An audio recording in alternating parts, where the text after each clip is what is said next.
साधना में सबसे प्रमुख है अपने विचारों को ठीक रखना।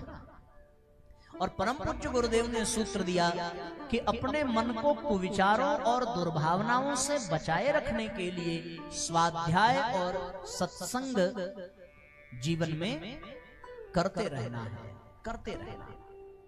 आप कहेंगे साहब ये रोज रोज का झमेला ठीक नहीं है, कोई ऐसा उपाय बता दीजिए कि एक बार कर लें और जीवन भर के लिए विचार ठीक हो जाए। ये संभव ही नहीं है। एक श्रोता ने किसी सत्संग में वक्ता से प्रश्न किया, महाराज ये आप एक बात बताओ, ये जो आप सत्संग कर रहे हो, इतना पंडाल लग रहा है, इतना खर्च हो रहा है, और फिर टोली के लोग आते हैं, वो हजारों रुपया लेके जाते हैं, ये सब पैसे की बर्बादी है, और आप करते क्या हो? आप कोई किताब पढ़ लोगे, कोई श्लोक पढ़ लोगे, वही आप सुना दोगे, इससे लाभ क्या है? और फिर चलो मान लिया कि जितनी देर सत्संग में बैठे हैं अच्छे विचार मिल रहे हैं, लेकिन उसके बाद ऐसा कोई उपाय बताओ कि एक बार कर लें और फिर टेंशन खत्म हो जाए। संत ने बड़ा सुंदर उत्तर दिया, बोले एक बात बता बेटा, इधर आ, ये दाढ़ी बनाते हो? उसने कहा हाँ बनाते हैं। फिर उन्होंने पूछा कि एक बार बनाने पर तो खत्म हो जाती होगी। उन्होंने कहा कि 2-3 दिन तक तो ठीक रहता है, 3 दिन के बाद फिर दाढ़ी मूछ बढ़ जाती है। बोले फिर बनाते हो ना? उसने कहा हाँ बनाते हैं। तो वो मुस्कुराते हुए कहने लगे कि जब दाढ़ी मूछ को तुम नहीं रोक पाए, बुरे विचारों को कैसे रोक पाओगे? अपने नाखून हम बढ़ने से नहीं रोक पाते, अपने बाल बढ़ने से नहीं रोक पाते, तो बुरे विचारों को रोकने के लिए हमको रोज प्रयास करना पड़ेगा। हम शत्रुओं से घिरे हैं, बुरे विचार हमारे शत्रु हैं, और शत्रुओं से बचने के लिए हमें सुरक्षा कवच का निर्माण करके रखना पड़ेगा। और वो सुरक्षा कवच क्या है? वो सत्संग है, स्वाध्याय है। ऐसा कर लेने पर हम बुरे विचारों से बचे रहेंगे। और अगर इस एक प्रयास में हम सफल हो गए तो फिर हम भी हंस के समान बन जाएंगे और माँ गायत्री हमारे हृदय में निवास करने लगेंगी। बस इतना, इसी से सब सद जाएगा। विचार संयम हो गया तो आदमी सब संयमित कर लेता है। विचार संयम हुआ तो उसका समय भी संयमित हो जाएगा, क्योंकि वो विचार संयमित करने के लिए स्वाध्याय करेगा, सत्संग करेगा, तो उसके पास समय बचेगा कहां बर्बाद करने के लिए? अपने समय को भी साध लेगा। और फिर इंद्रिय संयम की बात पूज्य गुरुदेव करते हैं कि व्यक्ति की जिह्वा 2 काम करती है, एक खाने का और एक बोलने का। आदमी के जीवन में प्रायः कलह बोलने के कारण होता है और रोग खाने के कारण होता है। यही 2 समस्या तो है, अशांति परिवार में और दूसरा स्वास्थ्य। एक स्वास्थ्य का संकट और एक शांति का संकट। परिवार में बनती नहीं है और दूसरा तबीयत खराब रहता है। प्रायः इन्हीं 2 समस्याओं से हर घर घिरा हुआ है। और इन दोनों समस्याओं की जो जड़ है वो कौन है? हमारी जीभ। झगड़ा कौन कराती है? जीभ। तबीयत कौन खराब करता है? जीभ। उल्टा सीधा खाया, पेट में गया, अपच हुआ, बस। ये समस्या बड़ी गंभीर है, सबके साथ है। हमसे भैया ने पूछा कि आप आइसक्रीम खाते हैं? हमने कहा खूब खाते हैं। कब दें? हमने कहा दोपहर में देना, रात में तो सामने आनी भी नहीं चाहिए, वरना कब नियत डोल जाए। और दोपहर में भी दिया तो हमारी परीक्षा ले रहे थे कि महाराज एक और दें क्या? दिल पे पत्थर रख करके हमने मना किया कि नहीं नहीं भैया बस एक। और इस वचन के साथ हमने मना किया कि अब जो एक हमारा है वो हम कल फिर खाएंगे दोपहर में, क्योंकि अगर एक और खा लेते तो यहां हम फिर जोर जोर से छींकते ही रहते। हमारा जो 3 रोग होते हैं ना, कफ वात पित्त, तो हमारे भीतर कफ की मात्रा हमेशा बढ़ी रहती है।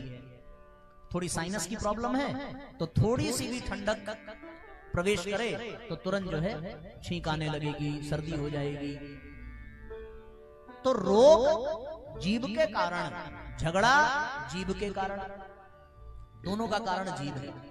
इसलिए गुरुदेव ने कहा कि इन दोनों के कारण को ही मिटा दो। बोलने से झगड़ा होता है, कम बोलो, उसके लिए अभ्यास कराया। अच्छा, हम इतना बोल चुके हैं हम लोग कि चुप रहने की आदत ही नहीं है। आदमी को मौका भर मिल जाए, अभी लाइट कट जाए या साउंड सिस्टम बंद हो जाए, हम गारंटी दे रहे हैं एक आदमी यहाँ चुप नहीं बैठेगा, तुरंत सब स्टार्ट हो जाएंगे, आपस में बातचीत करेंगे, अच्छी ही बात करें लेकिन चुप नहीं रह पाएंगे।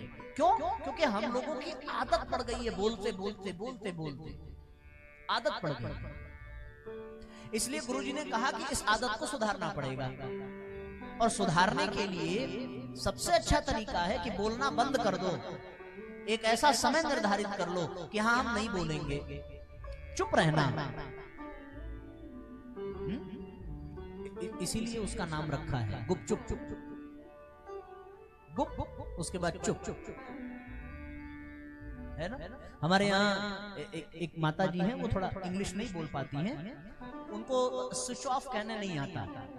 तो एक दिन उन्होंने ऐसा कहा कि हमारा तो हंसते हंसते पेट फूल गया। हमने कहा आपका फोन नहीं लग रहा है? तो उन्होंने कहा हमारा मोबाइल चुपचाप हो गया था।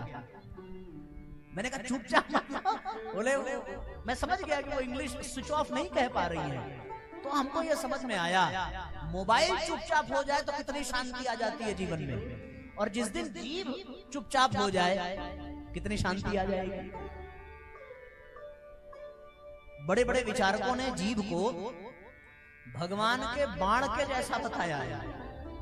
जीभ तीर के समान है, यानी तीर से आदमी कम घायल होगा, जीभ से ज्यादा। तीर से तो शरीर घायल होता है, लेकिन जीभ से मन घायल होता है। घायल शरीर जल्दी स्वस्थ हो जाएगा, लेकिन अगर मन घायल हो गया मरते दम तक ठीक नहीं होता। हाँ, अच्छा आप देखो जरा, शीशा में जाकर के देखना, या ले आए हो तो देखना, माताएं रखती हैं अपने बैग में, हमने देखा है। भाई लोग भी अपने मोबाइल में देख सकते हैं। आप देखेंगे तो आपका जो ये ओठ होता है, इसकी आकृति बिल्कुल धनुष जैसी है। ऊपर वाला देखो ये बिल्कुल ऐसा है, और नीचे बिल्कुल रस्सी जैसा, प्रत्यंचा जैसा सीधा।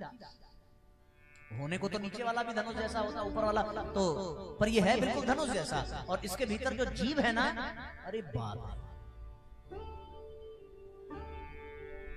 ये एकदम तीर का काम करती है जीवा।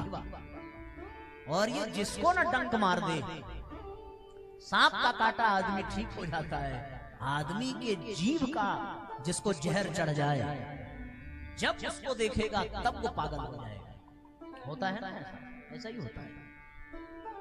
तो इसलिए गुरुदेव ने कहा कि विचार संयम के लिए स्वाध्याय और सत्संग करते रहना, और जिह्वा संयम के लिए एक काम करना कि थोड़ा प्रयास करना कि न बोलें। हो सके तो रोज, और नहीं तो सप्ताह में एक दिन 2 घंटे चुप रहने का प्रयास करना। हमारा बेटा है, बहुत बोलता है, यानी आप उसके पास बैठ जाओ ना तो उसको केवल हमारे पिताजी झेल पाते हैं। और खास करके उसको गाड़ियों में बड़ा इंटरेस्ट है भैया। वो गाड़ी का ग्राउंड क्लियरेंस कितना है, इंजन कितने सीसी का है, इतनी मतलब डीपली वो नॉलेज देता है कि हमारा पेशेंस खत्म हो जाता है। हम तो डांट देते हैं, अरे भैया हटो यहाँ से, पर पिताजी हूँ करते रहेंगे। एक दिन हमने उस भैया चुप रहना बहुत जरूरी है, अभ्यास करिए। जितना मौन रहेंगे, किसी विचारक ने लिखा है कि एक वाक्य को अगर एक शब्द में बोल सकते हो तो एक शब्द ही बोलिए। एक शब्द को केवल हाँ हूं एक अक्षर में बोल सकते हो तो बस एक अक्षर बोलिए। और अगर एक अक्षर की जगह इशारे में काम चल जाए तो इशारा ही करिए। और अगर इशारे के जगह पर केवल देखने से काम चल जाए, देखने से भी काम चलता है, ये जान। बच्चा कुछ कर रहा हो, आप मत बोलो कुछ, बस आप देखो उसको, उसके बाद वो समझ जाएगा कि हमको क्यों देखा जा रहा है। बोलने की जरूरत ही नहीं है जब देखने से काम चल रहा है। और वही आदमी जब बोलता है तो बोलते बोलते इतना बोल जाएगा कि बेटे के फेवर में कभी माँ आ जाएगी तो कभी पत्नी आ जाएगी, बस हो गया कार्यक्रम चालू। और फिर शब्दों की बौछार, सुंदर सुंदर प्रारंभ हो जाएगी और हंसता खेलता जो आंगन है वो युद्ध का मैदान बन जाता है। इसलिए गुरुजी ने कहा कि गायत्री चेतना उसी के जीवन में आती है जिसकी वाणी संयमित हो, क्योंकि जिस वाणी से हम गायत्री मंत्र बोल रहे हैं उस वाणी से अपशब्द न निकले, और ज्यादा बोलेंगे तो अपशब्द निकलेगा ही, इसमें कोई दो राय नहीं है। कम बोलिए, मौन रहिए। एक नदी के किनारे एक मछुआरे ने जाल डाला, उसको कोई मछली नहीं मिली। वहीं पर एक लड़का खड़ा था, बोला महाराज यहाँ आपको मछली नहीं मिलने वाली। उसने कहा क्यों? बोले कल यहाँ एक संत पधारे थे। बोले उससे क्या? बोले उन्होंने कल मौन व्रत पर प्रवचन दिया था। तो बोले मौन व्रत का मछली से क्या संबंध? बोले मछलियों का मौन व्रत है, मुंह खोलेंगी ही नहीं, और खोलेंगी नहीं तो आपके कांटे में फंसेंगी नहीं। पर जाओ, ये मौन व्रत है इनका। चुप रहिए। एक बात का ध्यान रखना, गुस्से वाला मौन व्रत नहीं। एक मौन व्रत ये भी है, आदमी क्रोध में है, बात नहीं करेगा, 2-3 दिन झगड़ा हो जाए, बात नहीं करेगा, वो वाला मौन व्रत तो बड़ा खतरनाक है भैया, ये जान लीजिए। अभी मैं आज न्यूज में पढ़ रहा था, कहाँ की घटना है, संभवतः बिहार की घटना है। पति पत्नी में बहस हुई, पति रात को उठकर कहीं चला गया, और पत्नी जो है पेशे से नर्स थी। मैं आज न्यूज में देख रहा था, और उसने अपने पति को 67 टाइम्स व्हाट्सएप पर कॉल किया और 47 टाइम्स सॉरी लिख करके व्हाट्सएप पे भेजा, और 110 बार फोन कॉल किया। पति ने नहीं उठाया, सवेरे उसने सुसाइड कर लिया, मर गई बेचारी। गुस्से में मौन रहना बड़ा घातक है। मौन प्रसन्नता के साथ रहिए। ये ये मत कह देना कि भैया पंडित जी ने बोला है भैया मौन रहने के, आज से तुमसे बात नहीं करेंगे, लो तो हमें को बद्दुआ लगेगी, फिर आपकी घरवाली जो है हमारे पीछे पड़ जाएगी। एक आदमी का झगड़ा हो गया अपनी बीबी से, तो बात तो नहीं कर रहा था, वो आया, कागज पे लिख करके टेबल पे रख दिया, कल 4 बजे हमको जगा देना, सवेरे जरूरी मीटिंग है, जल्दी जाना है, लिख के रख दिया। सवेरे 5 बजे उसकी आवाज नींद खुली, जाना था 4 बजे, नींद खुली 5 बजे, लगा जोर जोर से चिल्लाने, तुमको कहा था मैंने कि तुम जगा देना। पत्नी ने भी जोर से चिल्लाया, जैसे तुमने कहा था वैसे हमने जगाया भी। पति ने कहा क्या मतलब? बोले ठीक 4 बजे मैंने भी लिख करके तुम्हारे सिर के पास रखा, उठ जाओ, 4 बज गया है। एक बार नहीं 3-3 बार लिख के रखा है, जाके देखो पर्ची पड़ी है। बोले ये कोई तरीका है जगाने का? तो पत्नी ने कहा वो तरीका था बताने का। तो भैया मौन झगड़े में नहीं, मौन मतलब मन की शांति, मौन मतलब आत्मचिंतन करना, मौन मतलब तत्व चिंतन करना, जिह्वा को संयमित रखना। और दूसरा है कि अगर स्वस्थ रहना है तो भोजन पर विशेष ध्यान देना, स्वाद नहीं, स्वास्थ्य के अनुसार भोजन। हालांकि ये प्रवचन हमको सूट नहीं करता है, क्योंकि हम जानते हैं कि जो आप लोग ये लाल भाजी है और हमको थोड़ा आलू ज्यादा पसंद है, भिंडी में भी आलू चाहिए और आलू की भुजिया, तो देखो हम आलू जैसे होते भी जा रहे हैं, घर से बड़ी डांट पड़ती है। तो ये वाला थोड़ा प्रवचन हमको शोभा नहीं देता, लेकिन फिर भी आपका कल्याण हो इसलिए हम बता देते हैं। पर केवल सब्जी में ही हमारे नखरे हैं बस, बाकी हम दाल चावल रोटी सलाद सब बहुत पौष्टिक खाते हैं।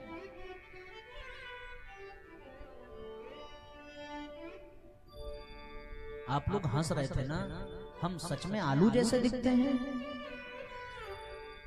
अब तो बड़ी टेंशन हो रही है। हमने कहा कि हम आलू जैसे बनते जा रहे, तो आप लोग हंसने लगे। हे भगवान, बताओ भाई, आलू जैसे नहीं दिखते ना? अभी तो सब ठीक ही है, इतना तो चलेगा ना। इन्होंने एक्सेप्ट कर लिया कि हाँ साहब आप आलू जैसे दिख रहे हैं। स्वाद नहीं स्वास्थ्य से भोजन किया जाए। और परम पूज्य गुरुदेव ने, वंदनीय माता जी ने बड़ी सुंदर बात कही है, जितनी भूख हो उसका आधा ही भोजन करना चाहिए स्वस्थ रहने के लिए। तो इस प्रकार से व्यक्ति स्वस्थ रहने के लिए भोजन करे और अपनी जिह्वा पर, अपने स्वाद पर नियंत्रण करके करे, बस यही है साधना। तो कभी कभी स्वाभाविक है ज्यादा भोजन हो जाता है, तो इसलिए गुरुदेव ने कहा कि एक काम करना, सप्ताह में एक दिन का उपवास रख लेना, एक दिन का उपवास रख लेना, उससे मन एकाग्र होगा, जिह्वा संयमित होगी। यही छोटे छोटे सूत्र हैं जो हमें गायत्री चेतना से जोड़ते हैं। आपको हम कोई बहुत बड़ी बड़ी साधना नहीं बता रहे हैं कि आपको अपने खेत का काम छोड़ के घर बार का, याद है ना दूसरे दिन का प्रवचन, देवर्षि नारद ने क्या कहा था कि भगवान कोई ऐसा उपाय, ऐसी साधना बता दीजिए जिससे हमारा कोई हर्ज ना हो, कोई नुकसान ना हो। वो किसान जिसकी कथा हमने आपको सुनाई थी, बस यही छोटे छोटे काम, जिह्वा कम बोले, मौन व्रत जितना हो सके। बहुत से अपने गायत्री परिवार के साधक हैं, वो सवेरे जगने के बाद जब तक उनकी उपासना नहीं हो जाती तब तक वो चुप रहते हैं। सब सप्ताह में रविवार के दिन या गुरुवार के दिन एक दिन का उपवास भी रखते हैं, एकादशी का उपवास है, ऐसे कोई संकल्प कर लेना चाहिए। तो व्यक्ति के जीवन में साधना आ जाएगी, इंद्रियों का संयम और फिर ब्रह्मचर्य का संयम। जिस दिन उपवास रखा जाए, जिस दिन मौन व्रत रखा जाए, उस दिन ब्रह्मचर्य का पालन किया जाए। अपने से विपरीत लिंग के प्रति जो आकर्षण का भाव रहता है, उससे उस दिन उसके सेवन से बचा जाए। पति पत्नी भी हो तो वो उस दिन अलग विश्राम करें और पूरे निष्ठा के साथ आत्मचिंतन में अपने मन को लगावें। बस यही साधना है, और इतना तो हर व्यक्ति कर सकता है। बताओ, एक दिन उपवास रखने में कोई दिक्कत है? कौन कौन रख सकता है? हाथ उठाओ जरा। एक दिन उपवास, चाहे वो रविवार को चाहे गुरुवार को। अच्छा, रोज 1 घंटे चुप रह सकता है हर आदमी? ये कठिन है क्या? कौन कौन चुप रह, कौन कौन रह सकता है? हाथ उठाओ जरा। झगड़ा वाला चुप नहीं रहना है। हाँ, बहुत कम लोगों ने हाथ उठाया है। बस यही 2 काम आप करें, जिह्वा संयम के लिए और विचार संयम के लिए स्वाध्याय।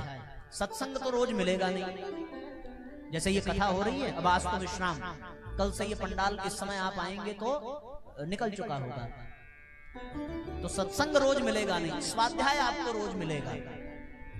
स्वाध्याय का मतलब किसी अच्छी पुस्तकों का अध्ययन करना और उसके विचारों को अपने जीवन में उतारना।